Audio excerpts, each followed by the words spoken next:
For a safe trip, please remain seated with your hands, arms, feet, and legs inside the train. And be sure to watch your children. Thank you. Bienvenidos.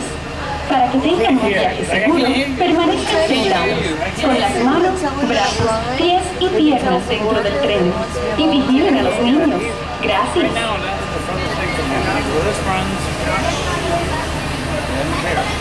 We're all clear.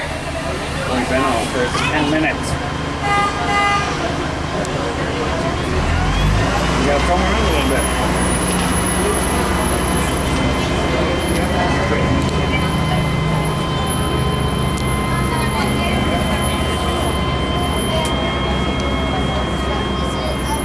Hello everyone, my name's Don and welcome aboard.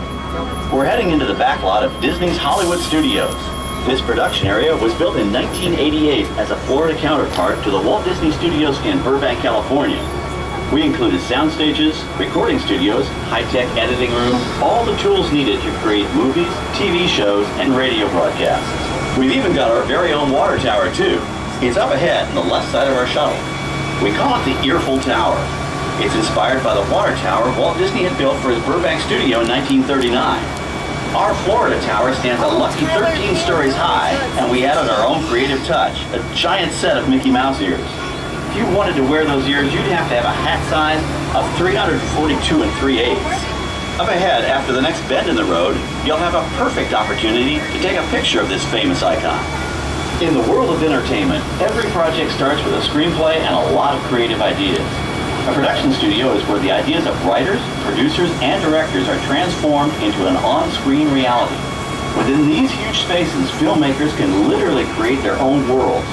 Our Florida sound stages are soundproof, weatherproof, and most importantly, air-conditioned, all vitally important for the cast, crew, and equipment. Many of the crafts needed for filmmaking are located right here on the lot. On the left, we have our own greens department. It grows flowers, trees, shrubs, and topiaries. A few well-placed plants can cover up empty spots in the set and add a touch of natural beauty to a scene. On the right are two of the aircraft from the 2001 blockbuster hit Pearl Harbor. These exact full-scale replicas of P-40 fighters were used in the special effect fight sequences. Of course, many of the planes we saw flying through the aerial battles or sitting on the ground weren't real at all. They were created entirely within a computer. Oh, keep your cameras focused to the right. We're coming up on that perfect angle of the Earful Tower I told you about. It's a true masterpiece.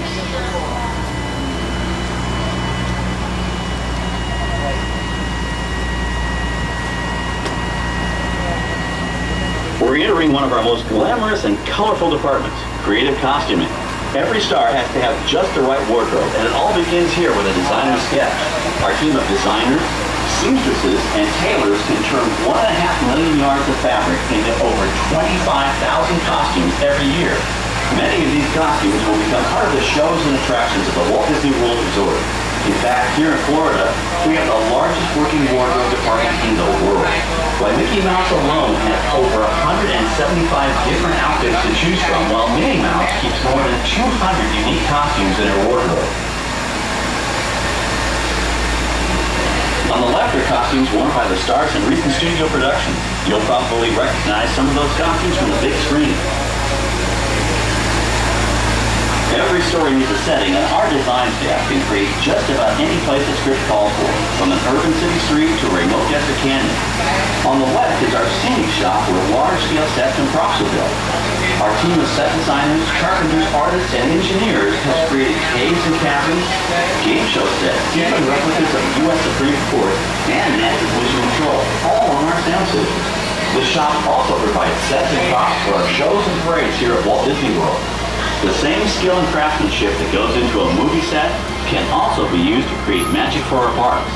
Either way, it's all about making dreams come true.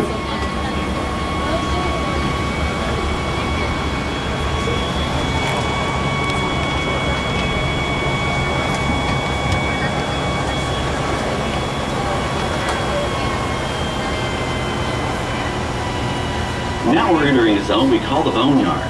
It's an outdoor storage area for oversized props and vehicles. Cars, trucks, boats, planes, we often save these props in case we need them for future productions. In this backlot collection, you may find real working vehicles, non-working mock-ups, and even large-scale miniatures used in special effects shots. Large-scale models create a more convincing illusion on camera. We even place small cutout passengers in the windows of the plane.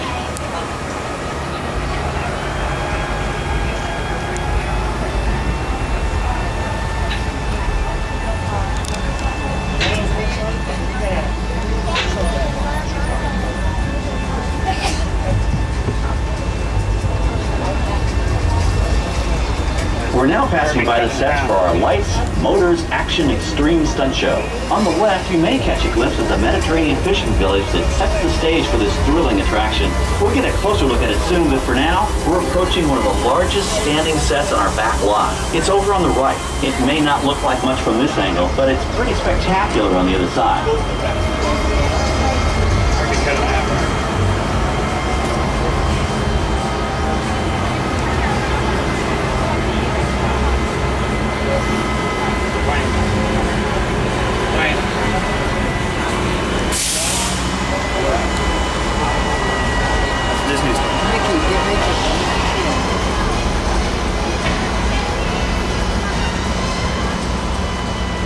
This is great, folks. The production crew has just given us clearance to enter the set. Hello, Backlot Tour. I'm Amy, a production coordinator here at the studios. I can see your shuttle heading toward our canyon set. I've given your driver permission to come in and take a look around. I'm up here with our effects crew, and we're getting ready to shoot a test sequence. Oh, on the way in, you're going to be crossing a wooden bridge, and things may get a little bumpy, so please, hold on to your belongings, especially hats, cameras, and glasses, and keep an eye on small children in your party. And of course, please remain seated at all times. Welcome to the set. As you can see, we brought the bare, dry deserts of Southern California to green, typically humid Central Florida. This set is based on real locations that our production designer took pictures of. Our set crew spent about 6 months building the canyon, but we've used it for a number of TV shows and specials over the years. For our upcoming production, the script called for a tanker truck. We found this one in our boneyard, but it was too big to drive into place. So we picked it up with a crane and set it down here. We're up on the overhead platforms, and I see our director has arrived. As soon as the rain effect is ready, we'll begin the sequence. This set and shower is really just a special effect. We've rigged up a series of water nozzles just above your tram. The water sprays in a crisscross pattern to create a sense of depth. But this storm only covers the first few feet of the set.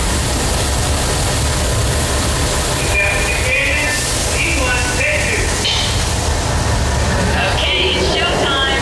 Everybody stay seated. Hang on to your belongings and watch your children.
about 70,000 gallons of it, dumped from overhead tanks.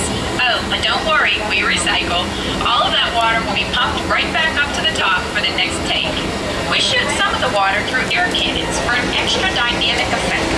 Those air cannons are powerful enough to shoot a basketball over the top of a skyscraper this size of the Empire State Building. To top it off, our shuttle was sitting on hydraulic shaker tables. They provided the shaking, rattling, and rolling sensations for the scene. The entire sequence can be reset in 3.5 minutes. That's just enough time to bring in the next shuttle. Well, I've got to get ready for our next take. Thank you all for being part of the action. Hey, I'm needed back on the set, so enjoy the rest of your tour. Okay, well, thanks, Amy, for giving us access to the set.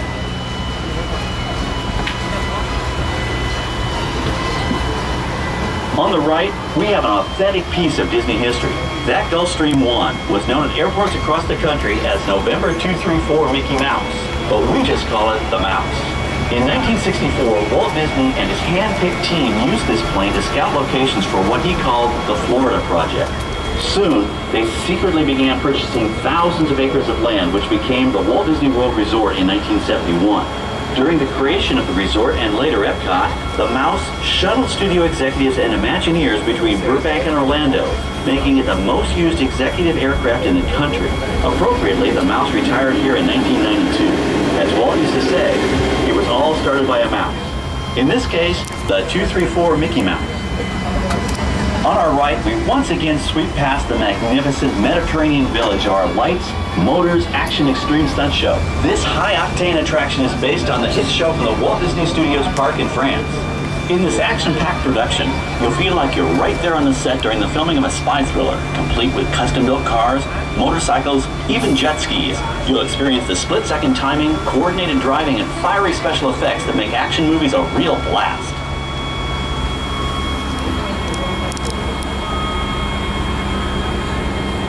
The staging area to our right is known as Acceleration Alley. Here, the custom-built stunt show vehicles rev their engines up to 70 miles an hour before making their high-speed entrances onto the stage for our lights, motors, action extreme stunt show. Of course, these are professional stunt drivers. We hope you'll enjoy their daring driving skills, but please, don't try them yourself.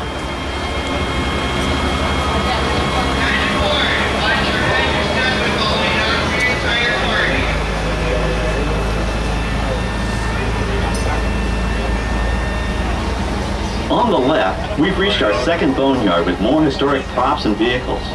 When we reuse older props in a new production, they're often refitted with custom parts and given a whole new color scheme. You might not even recognize them the next time you see them on screen. For instance, coming up is our friend Herbie the Love Bug. He went through a special demolition derby makeover. Those dents and dings were added on purpose, but he can be polished up as good as new for his next starring role.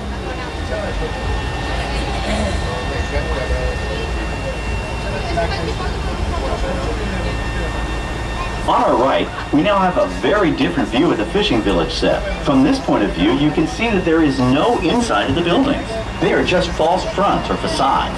In the movie business, set builders only create what the camera has to see. It's an old movie trick dating all the way back to the silent era. To add to the sense of realism and avoid the cost of set building, many of today's television shows and movies film on location in cities and towns across the U.S. But out in the real world, you've got to contend with noise, traffic, crowds, and various visual elements that may or may not belong in your film. Here on the backlot, we can avoid these problems because we created our very own flexible urban environment. Our Streets of America facades can stand in for a small town or a giant metropolis. As we come around the last corner on our route, you'll see the skyline of New York City in the distance. It's really a series of painted flats, expertly designed to fool the eye and the camera.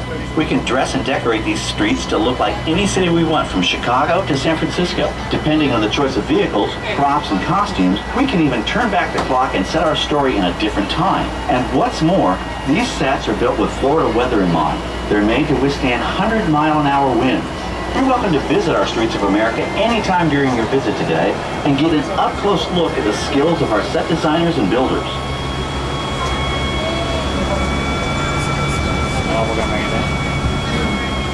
We've just about reached the end of our tour. Our final stop is the American Film Institute Showcase, where you can see the actual costumes and movie props used in some of Hollywood's most famous films. There are some pretty amazing items in there, so feel free to take all the time you like. Please stay seated until our tram comes to a complete stop and check around you for any personal items that may have fallen during our trip. Well, as they say in Hollywood, that's a wrap. Thanks for joining our Backlot Tour, and we hope you'll come back to visit us again soon. Once again, for your safety, please remain seated until the shuttle comes to a complete stop and the doors stop moving above your head. Once again, please remain seated.